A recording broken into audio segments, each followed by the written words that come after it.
Hey guys, welcome back to the BuzWeaver channel. And in our top stories today, something that probably can't be avoided across all media and social media are the continuing protests, the pro-Palestinian protests, the anti-Israel protests. But the reality is this is getting way out of hand. And of course, the opportunist on the left will take advantage of it. And it, of course, could have started out with just it being students. But that normally isn't what happens when it comes to the left, because they have to inject themselves into any sort of controversy to substantiate themselves. Now, before I go off on a tangent here, let's go ahead and read from the Hill. UCLA, Columbia protest reached tipping point with 300 arrests in New York. Now, I would show you the video. It's a bit violent, and YouTube probably would not like that very much. But suffice it to say, it got pretty ugly there at UCLA. Violence erupted between police and student protesters Tuesday night and Wednesday morning at Columbia University and the University of California, Los Angeles, UCLA, with hundreds arrested in New York. Interesting how they're intertwining the two. But even here in Georgia at Emory University, a beautiful campus that I used to go to as a Apple specialist to do repairs and other things such as that there at the school. Beautiful facility. Loved Emory. Absolutely wonderful school. The New York City Police Department went through a second-story window at a Columbia building, that had been seized by demonstrators and cleared out the protesters, with video of the arrest quickly going viral on social media. Of course, if you watched it last night, any of it live last night, it was pretty calm. They obviously didn't want to create a huge scene with the difficulties that are already happening there in New York. As a matter of fact, right here, New York Mayor Eric Adams' office, D, that would be Democrat for those of you who are sticklers for all the lettering and abbreviations, said Wednesday that around 300 people were arrested after the university learned overnight that Hamilton Hall had been occupied, vandalized, and blockaded. We were left with no choice. A school spokesman said in a statement, Columbia public safety personnel were forced out of the building, and a member of our facilities team was threatened. We will not risk the safety of our community or the potential for further escalation. Now, what they mean by the personnel, they mean some of the custodians, the janitors, other individuals that work there in the school. But I find it fascinating, don't you, that this is so reminiscent of what the Democrats called an insurrection at the Capitol. I mean, we're talking about potential crimes of, well, first off, you have breaking and entering in certain areas.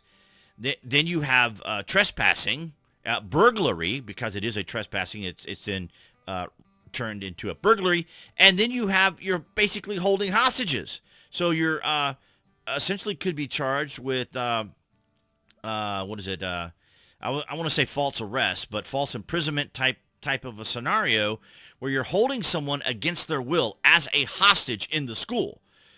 And here we have Alvin Bragg, who boosted a misdemeanor charge against Donald Trump to a felony, and we have all this going on at the school. Now, I want you guys to listen to this. Just take a moment here, and we'll check this out. Have you noticed that all of these Hamas encampments on universities all kind of look the same? Talking the same tents, same signage. I was at one of these protests recently and they didn't even remember the words to their little rhyme. So they were just reading off their phone. And I'm just going to say it, the same looking people. You can always tell an activist from a regular person. The reason that all of these events look the same, they are being funded by the USCPR, the US Campaign for Palestinian Rights. Who knew? And it's funded by everyone's favorite guy, George Soros. His organization actually pays what they call fellows who start protests on campus. You gotta love capitalism, am I right? They like the socialism thing. They don't want to get money's bad, America, the worst. But here we are, capitalism. This organization pays up to $7,800 to community-based fellows. And then for campus-based fellows, they get somewhere between $2,880 to $3,660. Very specific. Who wouldn't want to sign up for that type of money in Joe Biden's economy? That's probably why these crowds are so massive. They mobilize so fast. So there you have it. And it's interesting because those are organized individuals, unlike what happened at the Capitol. Of course, the mob mentality can unfold in curious ways, because it's one thing when it's an individual, it's another when it's at a mob mindset. The hive mind can do some really bizarre and strange things. But as we see here from the AP, Police clear pro-Palestinian protesters from Columbia University Hamilton's Hall. Of course, that is what occurred last night. I was just going to scroll through this so you can see some of the images. And nowhere here, I think they probably called them also facility workers versus custodians or janitorial. Here they are going through the window. I think they picked some of the smallest of the police officers, at least anyone under 6 foot or less, maybe, that to go up this ramp and into that window, because it was not a very big window. But I find it fascinating here because Fox actually went into a little bit of detail about it. So from Fox News, we have Columbia University facility worker speaks out after terror takeover. They held me hostage. So there you have it. They were keeping that individual there. So false imprisonment, endangerment, assault, breaking and entering, trespassing. Where's the word insurrection anywhere here? Oh, here it is. The insurrection began. So at CC, Fox News is using insurrection. A facility worker at Columbia University claims to have been temporarily held hostage by an anti-Israeli protesters after a mob of anarchists stormed an academic building on the campus, Campi, and barricaded its doors. The insurrection began at approximately 12:30 a.m. when anti-Israel protesters, probably not students, who had been staying on the academic lawn of Columbia's Manhattan campus, where about 120 tents remain, storm Hamilton Hall, an academic building used by the dean. So they broke into the dean's office. The mob shattered windows, barricaded doors using tables and chairs, and obscured the windows of the facility. So basically, we have January 6th, but the left. And so where is the mainstream media? Where's CNN? Where's NBC? Where's CBS? Where's the mainstream media talking about an insurrection? There you go, right there, breaking, right? Literally breaking and entering. And then moving furniture around, and then not allowing for a worker to come out here. A member of the maintenance crew confronted the protesters after he claimed he was held hostage inside Hamilton Hall on Tuesday. So he was kind of scuffling with these guys. He's lucky he didn't suffer any more from the incident, because there's a lot of them there, and they will get unruly and they will get out of hand.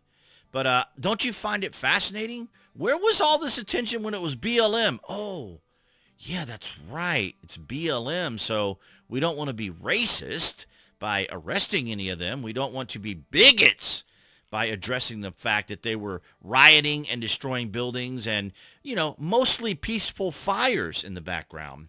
But, of course, I don't want this to get too hyperbolic, but I think we can clearly see the distinctions between the fact that we have pro-Palestinian or anti-Israel protesters versus BLM. But, and of course, I don't think I've seen any BLM members or black box type individuals. Now, they may be there as agitators, wearing different clothing and so forth, obviously being funded by George Soros, as you saw in the video there from DC Drano. Not sure who the female was there. I didn't look into that part, but probably another commentator. But nonetheless, guys, that's what I had for you. And it's just extraordinary, is it not? The difference.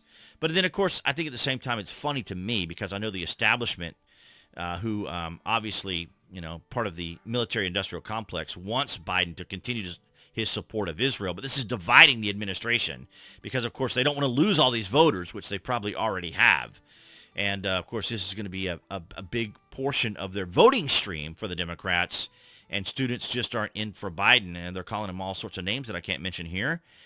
They're about Gaza, for example, and so forth. So it's an interesting dilemma that Joe Biden has found himself in, trying to appease both sides, but also trying to maintain what he can with the establishment uniparty, who is, of course, part of that military-industrial complex. But nonetheless, guys, I want to thank all of you across New Tech, that'd be Rumble, BitChute, and Odyssey, for your guys' continued support, as well as all of you guys here on YouTube.